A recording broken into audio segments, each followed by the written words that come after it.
परम आदरणीय अध्यक्ष महोदय, प्राध्यापिका, आदरणीय प्राध्यापिका पंकज जी, विमल बाबू,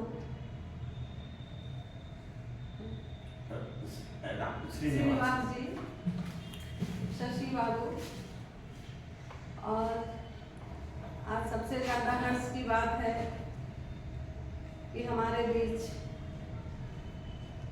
वाल्मीकि जी, जो हमारे कभी स्टूडेंट मथुरा हाई स्कूल में रह चुके हैं, वह आए हैं। कुछ देर के लिए मेरी आंखें भी नम हो गई, क्योंकि जिस पौधे को हम सींचते हैं उससे एक विचित्र प्रकार का लगाव होता है। और हमारे जीवन की सबसे बड़ी पूंजी यही है कि जिसे हम बढ़ाते हैं, सींचते हैं, उसे आगे बढ़ते देखकर बड़ी प्रसन्नता होती है। अन्य विद्वजन को भी मेरा अभिनंदन, वंदन और तहे दिल से मैं स्वागत करती हूँ। आज दिनकर जी की जयंती के शुभ अवसर पर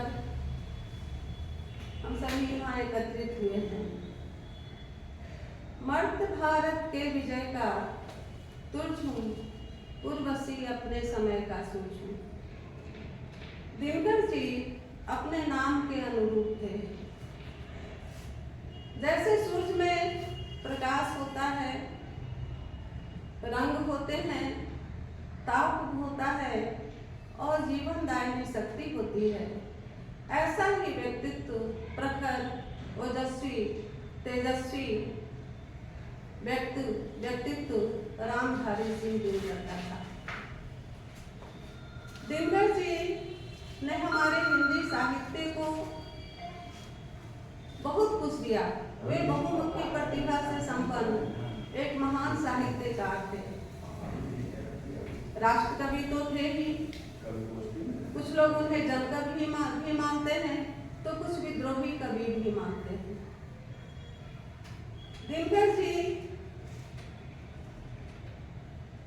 जब 26 वर्ष के थे, उस समय से ही उन्होंने लिखना शुरू किया, प्रारंभ किया। और जब उन्होंने लिखा समोतप्राण कविता, तो उसी समय से साहित्य जगत में एक हलचल सी मच गई। दिनकर जी का जन्म जिस समय हुआ वो स्वतंत्रता का दौर था, स्वतंत्रता का काल था। यद्यपि उस समय बड़े बड़े महान साहित्यकार हुए। दिनकर जी के पूर्व भी छायावादी कवि हमारे देश में प्रसाद पंत, निराला महादेवी थे। और छायावादी जो युग था उसमें सौंदर्यानुभूति, प्रकृति का मानवीकरण, श्रृंगार की भावना की प्रधानता थी। यद्यपि बाद में जाकर के निराला जी ने वो तोड़ती पत्थर और भिक्षुक जैसी कविताओं की रचना करके मानवीय भूमि का संस्पर्श तो किया। पंत जी भी बाद में चल करके युगवाणी और ग्राम्या में उनके भाव देश की समस्याओं की तरफ गया। लेकिन दिनकर जी का आगमन जिस समय हुआ, उस समय देश की स्वतंत्रता का बहुत अधिक प्रभाव उनके मनोमस्तिष्क पर पड़ा। वो अंदर तक गिर गए और उन्होंने बहुत सारी काव्य पुस्तकों की रचना की, जो उस समय की मांग थी। उनके हृदय तल में आलोड़न विलोड़न हुआ और उन्होंने हुंकार, रेणुका जैसी कविताओं की, काव्य संग्रहों की रचना करके हिंदी साहित्याकाश में, हिंदी साहित्य जगत में एक प्रकार से उन्होंने हलचल मचा दी। दिनकर जी राष्ट्रकवि थे और उनका यह जो राष्ट्रकवि का जो रूप है वो यत्र तत्र दिखलाई देता है। अभी उनकी जनतंत्रता की भी चर्चा हुई है, तो वास्तव में हुंकारों से महलों की नींव उखड़ जाती, हुंकारों से महलों की नींव उखड़ जाती, सांसों के बल से ताज हवा में उड़ता है, सांसों के बल से ताज हवा में उड़ता है, जनता जिधर चाहती काल उधर ही मुड़ता है।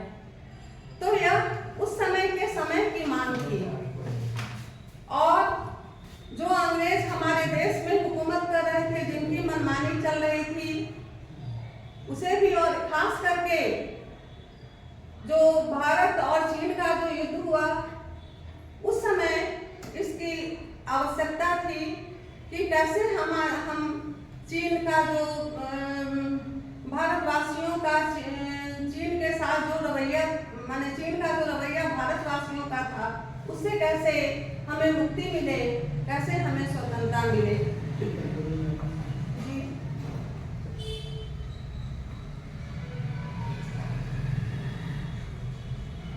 दिनकर जी ने हमारे देश में जो किसानों की समस्याएं हैं, उन समस्याओं पर भी उन्होंने प्रकाश डाला।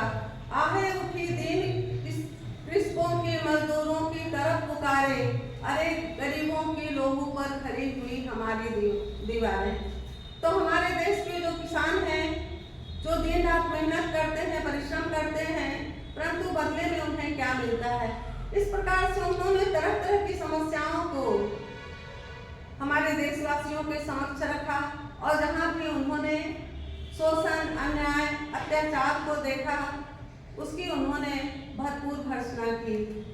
दिनकर जी साहित्यिक चेतना के कवि थे, सामाजिक चेतना के कवि थे, राजनीति में भी उनकी गहरी अभिरुचि थी, और मानवीय संवेदना से भी परिपूर्ण एक महान साहित्यकार थे। दिनकर जी एक अच्छे गद्यकार भी थे, और उस क्षेत्र में भी उनकी पहुंच थी। अभी तो केवल ज्यादातर चर्चा हुई है उनके कवि रूप को, राष्ट्र कवि के रूप को, लेकिन मैं दो शब्द उनके गद्य के प्रति जो उनका रुझान था, उस पर भी मैं थोड़ा अलग हट करके बोलना चाहती हूँ। हे राम,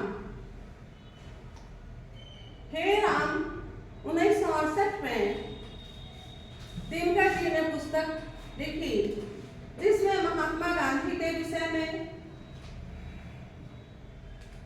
रमन स्वामी के संबंध में और विवेकानंद के संबंध में विस्तार से उन्होंने चर्चा की है, और अपनी बात भी उन्होंने रखी है महात्मा गांधी के व्यक्तित्व पर, उन पर, और देश को उस समय कैसे इन लोगों की आवश्यकता थी। महात्मा गांधी का जो देश के प्रति समर्पण का भाव था, उसकी चर्चा की गई है। धर्म लोगे धर्म, उनकी एक पुस्तक है, जो कहानी है धर्म लोगे धर्म।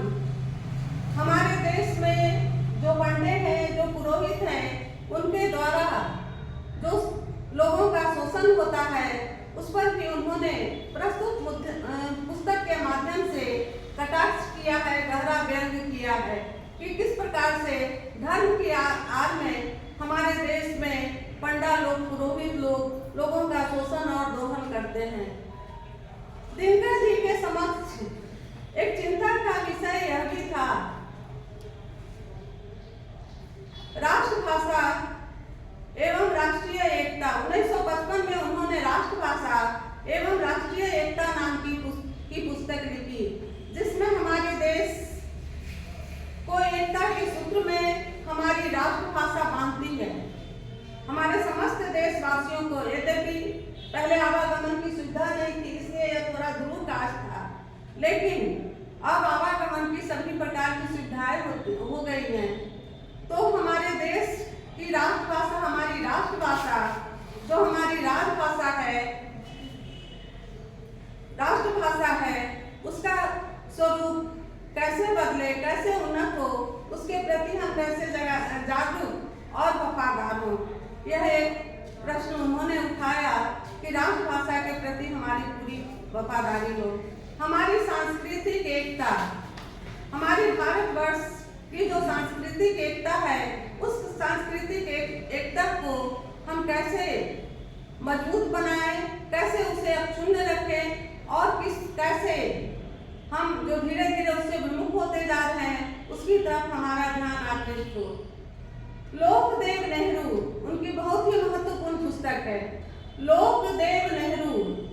उसमें उन्होंने दिनकर जी ने नेहरू पर बड़े विस्तार से लिखा है। नेहरू का व्यक्तित्व, उनके कृतित्व पर बड़े विस्तार से उन्होंने लिखा है और राजनीति से जुड़ करके भी और महाराज जनक की तरह सब चीज में संलिप्त रह करके भी अलग रहने वाले थे।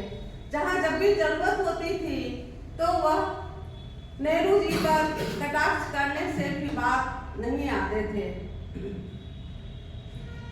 भारतीय एकता और हमारे देश की एकता कैसे अक्षुण्ण रहे, आदमी का देवत्व, उजला हाथी जो उनकी कहानी है जिसमें दो भाइयों की कथा है और कैसे पिता मरने के समय अपनी जमीन को अपने पुत्रों के नाम कर देते हैं और फिर दोनों भाइयों का कैसा सौहार्दपूर्ण संबंध बना रहता है, दोनों मिलजुल करके सारे कामों को करते हैं और प्रेम अंत तक बना रहता है। तो उन्होंने कहानी के क्षेत्र में, निबंध के क्षेत्र में, काव्य के क्षेत्र में, विभिन्न क्षेत्रों में, आलोचना के क्षेत्र में, विभिन्न क्षेत्रों में रामधारी सिंह दिनकर की पैठ थी, उनकी पहुंच थी और उन्होंने जो भी लिखा वास्तव में वह सराहनीय और प्रशंसनीय है। इसी के साथ मैं खत्म करती हूँ।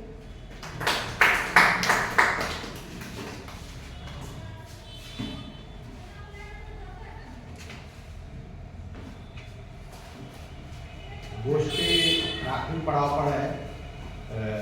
इससे पहले कि अध्यक्षीय उद्बोधन के लिए मैं अध्यक्ष जी को आग्रह करूँ, हमारे दो मित्र दिनकर को कविता लाए।